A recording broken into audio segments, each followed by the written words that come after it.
హస్తిన టూర్లో ఉన్న ఆంధ్రప్రదేశ్ ముఖ్యమంత్రి చంద్రబాబు ఇవాళ బిజీగా గడపనున్నారు. ప్రధాని నరేంద్ర మోదీ సహా పలువురు కేంద్ర మంత్రులతో ఆయన భేటీ కానున్నారు. తొలుత ప్రధాని మోదీతో చంద్రబాబు సమావేశమవుతారు. కాసేపట్లో ఈ భేటీ జరగనుంది. ఇప్పటికే ఆయన ఇవాళ కేంద్ర వాణిజ్య శాఖ మంత్రి పీయూష్ గోయల్తో భేటీ అయ్యారు. ప్రధాని మోదీకి ఏపీ రాష్ట్రానికి సంబంధించిన సమస్యలను ఏకరువు పెట్టనున్నారు సీఎం చంద్రబాబు. పెండింగ్ సమస్యలు, పెండింగ్ నిధుల విడుదల చేయాలని కోరనున్నారు. రాష్ట్ర ఆర్థిక పరిస్థితిపై నివేదికలు ఇవ్వనున్నట్టు తెలుస్తోంది. కేంద్రం త్వరలో ప్రవేశపెట్టనున్న బడ్జెట్లో ఆంధ్రప్రదేశ్కు ప్రయోజనం జరిగేలా కేటాయింపులు జరపాలని కోరనున్నారు సీఎం చంద్రబాబు. ఇక విభజన హామీల అమలు, పోలవరం ప్రాజెక్టు నిధులు, ప్రత్యేక ఆర్థిక సహాయం, ఆహార శుద్ధి యూనిట్ల ఏర్పాటుకు సహకారం, పారిశ్రామిక రాయితీ, మౌలిక వస్తుల కల్పన, ప్రాజెక్టుల మంజూరు లాంటి అంశాల్లో రాష్ట్రానికి సహకారం అందించాలని కోరనున్నారు చంద్రబాబు. ఇవాళ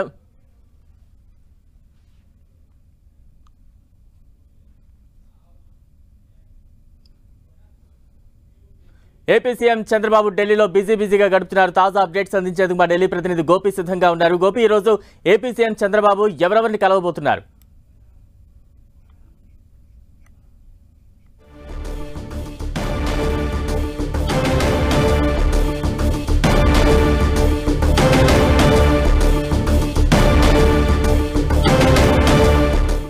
ఏపీ సీఎం చంద్రబాబు ఢిల్లీలో బిజీగా గడుపుతున్నారు. తాజా అప్డేట్స్ అందించేందుకు మా ప్రతినిధి గోపి సిద్ధంగా ఉన్నారు. గోపి, బలరామ్, ఆంధ్రప్రదేశ్ ముఖ్యమంత్రి చంద్రబాబు నాయుడు ఢిల్లీలో బిజీగా ఉన్నారు. ఈరోజు ప్రధాని మోడీ సహా 6 కేంద్ర మంత్రులతో ఒకే రోజు సమావేశం కాబోతున్నారు. మంత్రిత్వ శాఖల వారీగా ఉన్న అంశాలను మంత్రులతో చర్చించబోతున్నారు. కేంద్ర బడ్జెట్ ప్రవేశపెట్టబోతున్నారు ఈ నెల 3వ వారం. సో కేంద్ర బడ్జెట్లో రాష్ట్రానికి సంబంధించిన అంశాలకు ప్రాధాన్యత కల్పించాలి. కేంద్ర పథకాలకు నిధుల కేటాయింపులో ఇతోధికంగా నిధులు కేటాయిస్తే వాటిని రాష్ట్రాలకి వినియోగించుకోవడంలో ఉపయోగకరంగా ఉంటుంది. కాబట్టి సో రాష్ట్రాల వారీగా ఉన్న ప్రతిపాదనలను కూడా కేంద్ర మంత్రులకి వివరించడం జరుగుతుంది. మరి కాసేపట్లో ప్రధాని నరేంద్ర మోడీతో చంద్రబాబు భేటీ కాబోతున్నారు. ఎన్డీఏ ప్రభుత్వం రాష్ట్రంలో ఇటు కేంద్రంలో ఏర్పడే ముందు ఎన్డీఏ భాగస్వామ్య పక్షాల సమావేశానికి చంద్రబాబు హాజరయ్యారు. ఆ తర్వాత ముఖ్యమంత్రి అయిన తర్వాత తొలిసారి ముఖ్యమంత్రి హోదాలో ఇటు ప్రధాని మోడీని కలవబోతున్నారు.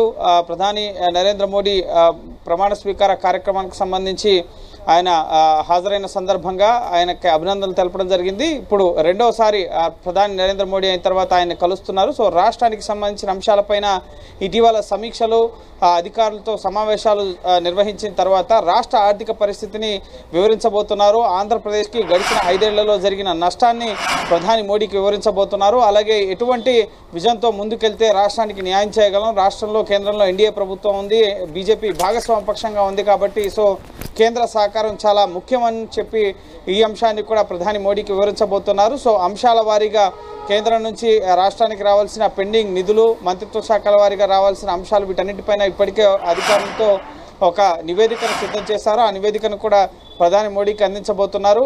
ముఖ్యంగా ఆర్థిక శాఖ అధికారులతో సమీక్ష జరిపిన తర్వాత సుమారు 11 లక్షల కోట్ల అప్పు ఆంధ్రప్రదేశ్కు ఉందని చెప్పి భావిస్తున్నారు. సో ఈ అప్పులు, అలాగే ముఖ్యంగా రాష్ట్ర ఆర్థిక పరిస్థితి, ప్రస్తుతం రాజధాని నిర్మాణం చేయాల్సి ఉంది, అలాగే అమరావతికి సంబంధించి కేంద్రం నుంచి రావాల్సిన సహకారంతో పాటుగా పోలవరం నిర్మాణానికి సంబంధించి నిధులు, పోలవరం పరిస్థితి ఏంటి, ప్రస్తుతం విదేశీ నిపుణులు వచ్చి అక్కడ పరిస్థితిని సమీక్షిస్తున్నారు. సో వారేం చెప్తున్నారు అన్న అంశాలతో పాటుగా ఇటు నెక్స్ట్ పోలవరంతో పాటుగా ముఖ్యంగా విభజన చట్టంలో పొందుపరిచిన అంశాలకు సంబంధించి పెండింగ్ అంశాలు, వెనుకబడిన జిల్లాలకి నిధులు ఇవ్వాల్సి ఉంది, అవి పెండింగ్లో ఉంటూ వస్తున్నాయి. సో వాటిని ఆ నిధులు కేటాయించాలని చెప్పి, అలాగే ఇటు కేంద్రీయ విశ్వవిద్యాలయాలు కానీ, అలాగే మెడికల్ ఇన్స్టిట్యూషన్స్ కానీ, అలాగే విద్యా సంస్థలు కానీ వీటి ఏర్పాటుతో పాటుగా పారిశ్రామిక కారిడార్లు, ఫుడ్ ప్రాసెసింగ్ యూనిట్స్, అలాగే వ్యవసాయ రంగానికి సంబంధించి, అలాగే ఆక్వా రంగానికి సంబంధించి రైతులకు ఉపయోగకరంగా ఉండే అంశాలు, వీటన్నిటికి సంబంధించిన అంశాలపైన కూడా